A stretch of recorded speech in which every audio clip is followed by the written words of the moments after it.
दोस्तों, आज के इस नर्सिंग लेक्चर में हम कुछ मेडिकल के बारे में जो भी इमरजेंसी इंजेक्शंस होते हैं उनके बारे में डिस्कस करेंगे। क्योंकि जो इमरजेंसी इंजेक्शन होते हैं ये बहुत ही इम्पोर्टेंट होते हैं। और आपने देखा होगा कि जितने भी बच्चों की अगर जो मेडिकल स्टूडेंट है उनके बारे में मैं बता रही हूँ कुछ कि जो मेडिकल स्टूडेंट होते हैं उनको अगर उनकी 1 साल की पढ़ाई होती है तो 6 महीने तो ट्रेनिंग होती है। 6 महीने अगर पढ़ रहे होते हैं, ओके। तो जो ट्रेनिंग में बच्चे जाते हैं उसने उन लोगों ने देखा होगा कि हॉस्पिटल में मेडिसिन्स तो होते हैं, कुछ वार्ड्स में होते हैं, बट जो इमरजेंसी ड्रग्स और इक्विपमेंट्स होते हैं उनको क्या किया जाता है, क्रेश कार्ड में रखा जाता है। तो ये इमरजेंसी ड्रग्स होते हैं जिनको कि क्रेश कार्ड में भी रखा जाता है। एग्ज़ाम के लिए बहुत ही इम्पोर्टेंट है। और ये मेडिकल स्टूडेंट के लिए वीडियो बहुत ही स्पेशल है। एंड सबसे फर्स्ट चीज़ वन हम देखते हैं, जो हमारा इंजेक्शन है वो है एट्रोपिन, ओके। तो एट्रोपिन इंजेक्शंस का हम एक्शंस देखेंगे कि एट्रोपिन इंजेक्शंस का एक्शंस क्या होता है, ओके। सबसे फर्स्ट तो हम देखते हैं कि एट्रोपिन इंजेक्शंस इन कुछ इमरजेंसी इंजेक्शंस के बारे में हम आज डिस्कस करेंगे इस लेक्चर में। तो सबसे फर्स्ट चीज़ है ना हमारा ब्रेडिकार्डिया। आपने ब्रेडिकार्डिया का नाम सुना होगा। जितने भी मेडिकल स्टूडेंट्स हैं उन्हें पता होगा कि ब्रेडिकार्डिया क्या होता है, टेकिकार्डिया क्या होता है। देन मैं इस वीडियो में ये भी बताऊंगी कि एक्शंस मेडिसिन्स के क्या होते हैं और जो मेडिकल टर्मिनोलॉजी है उसका मतलब क्या होता है। तो टेकिकार्डिया में एक सिंपल आपको ट्रिक बताती हूँ कि कैसे आप इस चीज़ को याद रख सकते हो। जो टेकिकार्डिया होता है, टेकिकार्डिया टी से तेज़ होता है। तो तेज़ का मतलब होता है जो हमारी नॉर्मल हार्ट बीट होती है वो कितनी होती है, आप बता सकते हो। जो हमारा नॉर्मल बीपी मान सकते हो, जो हमारी नॉर्मल हार्ट बीट होती है, जैसे कि बीपी का मान लो। बीपी हमारा कितना होता है नॉर्मल 120/80। देन हमारा ब्रेडिकार्डिया में क्या होता है, जो हमारी पल्स रेट होती है वो कम हो जाती है। देन हम उसे बोलते हैं ब्रेडिकार्डिया। लो यहाँ पे देख सकते हो, पल्स रेट हार्ट बीट क्या होती है, लो हो जाती है, कम हो जाती है, डिक्रीज हो जाती है। एंड ट्रिक उसके बाद से दिया है डिक्रीज मसल्स, ओके। जो एट्रोपिन में क्या होता है, ब्रेडिकार्डिया जो हमारी हार्ट बीट होती है वो कम हो जाती है। देन हम उस कंडीशंस में क्या करते हैं, पेशेंट्स को एट्रोपिन इंजेक्शन इमरजेंसी में प्रोवाइड करते हैं। इमरजेंसी में ऐसी ड्रग्स को प्रोवाइड किया जाता है और रखा जाता है। एंड आप इस इमेज में देख सकते हो, आप इसका स्क्रीनशॉट भी ले सकते हो नोट्स बनाने के लिए। हम आगे कंटिन्यू करते हैं। अब देख सकते हो कि डोपामिन दिया है। डोपामिन इंजेक्शन किस यूज़ में लेते हैं, हम देखते हैं सेप्टिक शॉक। जब किसी पेशेंट को क्या होता है, सेप्टिक शॉक आते हैं, हम उसे डोपामिन इंजेक्शन देखते हैं। अगर हार्ट अटैक आता है तो भी हम डोपामिन इंजेक्शन देते हैं। कार्डियोजेनिक शॉक होता है, ये हार्ट से रिलेटेड है। ये इमरजेंसी ड्रग्स होते हैं जो कि बहुत ही इम्पोर्टेंट है। और जो मेडिकल स्टूडेंट्स होंगे जिनकी ट्रेनिंग हॉस्पिटल में लगती होगी वो देखे होंगे कि क्रेश कार्ड में कुछ ऐसे ड्रग्स होते हैं, okay. And Avil injection, Avil का नाम आपने सुना होगा क्योंकि ये इमरजेंसी ड्रग्स तो होता है कि हम एलर्जी में देते हैं, सीवियर एलर्जी में, ओके। तो आप देख सकते हो इसमें दिया है एलर्जी में देते हैं। अगर किसी टाइप का एलर्जी से, अगर आपको किसी भी चीज़ से एलर्जी है, आपको इचिंग हो रही है, इचिंग मतलब खुजली हो रही है, तो उस कंडीशंस में भी हम क्या कर सकते हैं, एविल इंजेक्शन देते हैं, ओके। एंड रेड स्पॉट्स, अगर हमारे बॉडी में कहीं कहीं रेड धब्बे बन गए हैं तो उस कंडीशंस में भी हम एविल इंजेक्शंस देते हैं। एंड स्किन रेसेस, अगर हमारे बॉडी में स्किन रेसेस बन जाते हैं, कुल मिला के हम क्या करते हैं, जितने भी हमारे बॉडी में किसी भी चीज़ का एलर्जी होती है उस कंडीशंस में हम एविल इंजेक्शन देते हैं। बी बाइट, अगर मधुमक्खी ने काट लिया देन उस कंडीशंस में एविल इंजेक्शन प्रोवाइड करते हैं। ये सभी इमरजेंसी ड्रग्स हैं। हम आगे कंटिन्यू करते हैं। फिर भी हमें ये जो इमरजेंसी ड्रग्स हैं उनके नाम और डोजेस पता होनी चाहिए क्योंकि ये एग्ज़ाम के लिए बहुत ही इंपॉर्टेंट है। एग्ज़ाम में पूछे जाते हैं MCQ क्वेश्चन में, ओके। अब हमारा आता है इंजेक्शन ट्रेनेक्सा। ट्रेनेक्सा आप देख सकते हो इमेज के थ्रू जो आपको दिखाया गया है, इस ऐसे ही कुछ मेडिसिन आती हैं। सो स्टॉपिंग हैवी ब्लड, ट्रेनेक्सा जो होता है, अगर किसी भी टाइप्स की ब्लीडिंग्स हो रही हैं उसको कंट्रोल के लिए हम ट्रेनेक्सा देते हैं। एक्सीडेंट सीवियर इंजरी, अगर हमने देख लिया कि स्टॉपिंग हैवी ब्लीडिंग, अगर कभी भी एक्सीडेंट हो जाता है तो सो हम उस ब्लीडिंग को कंट्रोल करने के लिए हम ट्रेनेक्सा देते हैं। क्योंकि सीवियर ब्लड लॉस, ये अगर सीवियर हद से ज़्यादा ब्लड लॉस हो जाता है तो ये क्या करता है, इंसान की मृत्यु भी हो सकती है। सो उस चीज़ को रोकने के लिए हम क्या करते हैं, ट्रेनेक्सा देते हैं। सीवियर अगर किसी चीज़ की इंजरी हुई है उस जगह पे हम क्या करेंगे, ट्रेनेक्सा इंजेक्शन देते हैं ताकि ब्लीडिंग क्या हो सके, कंट्रोल हो सके। ओके, एंड हम आगे कंटिन्यू करते हैं। इसमें दिया है इंजेक्शन हिपेरिन। ओके, हिपेरिन का नाम आपने सुना होगा। इसका जो हिपेरिन है उसका रिलेशंस क्या है, ब्लड ग्रुप से। ओके, तो एंटीकोगुलेंट्स, अगर हमारे ब्लड में किसी भी प्रकार के एंटीकोगुलेशंस हो रहे हैं उस कंडीशंस में हम क्या करेंगे, हिपेरिन देंगे। अगर ब्लड क्लॉटिंग्स किसी टाइप्स की हो रही है तो उस क्या करेंगे, उस कंडीशंस में हम एंटीकोगुलेंट्स देंगे कि वो चीज़ ना हो और हमारे बॉडी में ब्लड का जो फ्लो है वो बना रहे।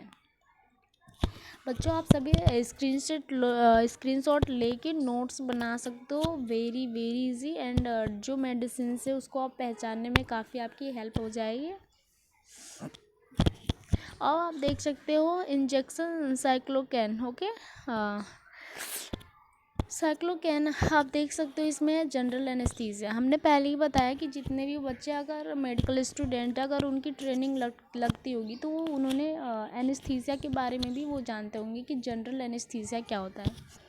जनरल एनेस्थीसिया के मैं बारे में कुछ बता रही हूँ कि जैसे कि जनरल एनेस्थीसिया अगर छोटा मोटा अगर आपको चोट आई है, सो मसल्स में अगर सूचरिंग करनी है, देन हम क्या करते हैं, जनरल एनेस्थीसिया स्किन में देते हैं, देन हम उसको सूचरिंग करते हैं।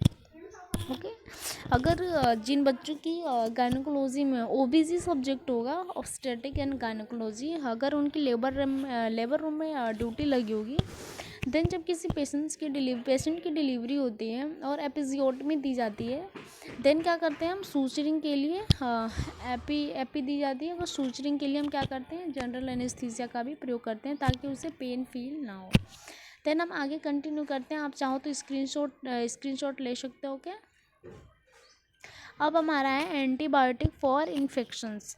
एंटीबायोटिक का नाम आपने सुना होगा, वेरी इंपॉर्टेंट। एंटीबायोटिक का मतलब होता है कि जो हमारे बॉडी में बैक्टीरिया को किल करता है। देन हम उस कंडीशंस में क्या करते हैं, एंटीबायोटिक का यूज़ करते हैं। ओके, सिप्राफेक्सोन, ओके, एंड अमीकासिंस, ऑफ्लॉक्सिन, नॉरफ्लॉक्स और भी हैं जो कि मोनोसेफ है। इन सभी कंडीशंस में एंटीबायोटिक का यूज़ करते हैं। ये सारे इमरजेंसी ड्रग्स हैं। सो किसी भी चीज़ अगर हमें फीवर हो जाता है जो कि बैक्टीरिया की वजह से होता है, तो उस कंडीशंस में हम इन सभी एंटीबायोटिक्स का यूज़ करते हैं। उसके बाद से आता है anti emetics for vomiting. Anti emetic से नाम से ही समझ में आता है कि जब किसी भी पेशेंट को सीवियर वॉमिटिंग होती है तो उस कंडीशन में वॉमिटिंग को कंट्रोल करने के लिए हम एंटी एमेटिक्स मेडिसिन प्रोवाइड करते हैं। हमारा है सबसे फर्स्ट है ओंडासिट्रोन। मेडिकल स्टूडेंट होंगे, अगर हॉस्पिटल में ड्यूटी लगी हो तो उन्होंने ओंडासिट्रोन के बारे में जानते होंगे वो। तो हम क्या करते हैं, ओंडासिट्रोन आईवी देते हैं। ओके, एंड हमारा सेकेंड है मेटोक्लोप्रामाइड। ओके, ओंडासिट्रोन ये काफ़ी यूज़, इसे एमसेट के नाम से जानते हैं। इसका टैबलेट भी आता है और ये ज़्यादातर एंटी एमेटिक वॉमिटिंग को कंट्रोल करने के लिए, अगर सीवियर वॉमिटिंग हो रही है तो उस कंडीशंस में हम एमसेट को प्रोवाइड करते हैं। देन हम आगे कंटिन्यू करते हैं। Antipyretic injections for fever. Antipyretic हम बोलते हैं अगर फीवर में जो मेडिसिन दी जाती है तो फीवर को कम करने के लिए हम एंटीपायरेटिक मेडिसिन प्रोवाइड करते हैं। देन हम पीसीएम का ज़्यादा यूज़ करते हैं, पैरासिटामोल। आपने ये कॉमन है तो आपने नाम भी सुना होगा। सो आप स्क्रीनशॉट ले सकते हो। एंड हमारा आता है गैस्ट्रिटाइटिस। ओके, गैस्ट्रोस्टोमक। गैस्ट्रिटाइटिस जो गैस्ट्रिक पेन में हम यूज़ करते हैं, जो हमारा है पेंटाप्रेजोल है, डायरेक्ट ओआर आईवी टैबलेट है, और रेंटाडिन है। ये भी कॉमन चीज़ है जो कि हम काफ़ी मतलब घर में भी घर में नहीं, हॉस्पिटल में भी जाते हैं अगर पेट में प्रॉब्लम है स्टमक से रिलेटेड, तो पेंटाप्रेजोल इंजेक्शन लगाई जाती है। सो जो पेंटाप्रेजोल है रेंटाडिन है, तो इसकी टैबलेट्स भी मिलती हैं, सो हम इसकी टैबलेट भी यूज़ करते हैं। एंड हमारा आता है स्टमक पेन, हायोक्सिन, स्टमक इंटेस्टाइन और ब्लैडर, आईबीएस एंड यूट्रन। जब हमारे स्टमक में पेन हो तो हम ये इन मेडिसिन का उपयोग करते हैं, यूज़ करते हैं। आप स्क्रीनशॉट ले सकते हो। डायूरेटिक्स का आपने नाम सुना होगा। डायूरेटिक्स में हमारा सबसे पहले आता है लेजिक्स आते हैं, increasing the amount of urine, जो कि क्या करते हैं यूरिन की अमाउंट है उसको क्या करेंगे, बढ़ा देते हैं। ओके। एंड फ्रूसामाइड, इसे फ्रूसामाइड के नाम से भी जानते हैं। हॉस्पिटल में जिन बच्चों की मेडिकल में हॉस्पिटल में ड्यूटी लगती होगी तो इसके बारे में उन्हें नॉलेज होगा। जिनको नहीं है इन वीडियो को देखें और समझे। ओके।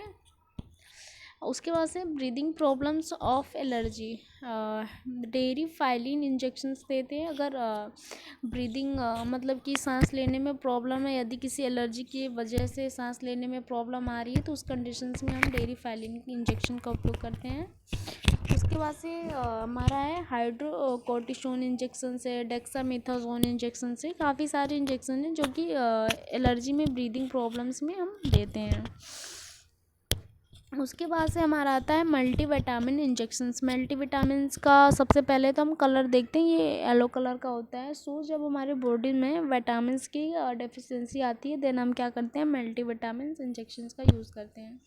सो ये डायरेक्ट नहीं लगा सकते, इसको हम क्या करते हैं नॉर्मल से लाइन में डाइल्यूट करके 100 ml या 500 ml में डाइल्यूट करके हम IV देते हैं। इसको हम कभी भी डायरेक्ट नहीं देते हैं मल्टीविटामिन्स को। Okay. And methylcobalamin. Okay. Vitamin B12 in the body, vitamin B12 is important for growth, मतलब कि cell reproductions, blood formations and protein and tissue synthesis. ये जो विटामिन 12 की इंजेक्शंस ये क्या करती है, सेल रिप्रोडक्शंस में, ब्लड के फॉर्मेशन में, प्रोटीन एंड टिश्यू सिंथेसिस संश्लेषण में क्या किया जाता है, उपयोग किया जाता है। इसको भी 500 ml NS और 100 ml NS में डाइल्यूट करके लगाते हैं, IV देते हैं, कभी भी इसे डायरेक्ट नहीं देते हैं। सो इस वीडियो में हमने कुछ इमरजेंसी इंजेक्शंस के बारे में डिस्कस किया दोस्तों। ये एग्ज़ाम के लिए बहुत ही इम्पोर्टेंट है। सो आप इसे रीड ज़रूर करें और इस पे आप नोट्स ज़रूर बनाएं क्योंकि ये टॉपिक बहुत ही इम्पोर्टेंट है। सो हम अगले वीडियो में किसी दूसरे टॉपिक के साथ मिलते हैं। सो धन्यवाद।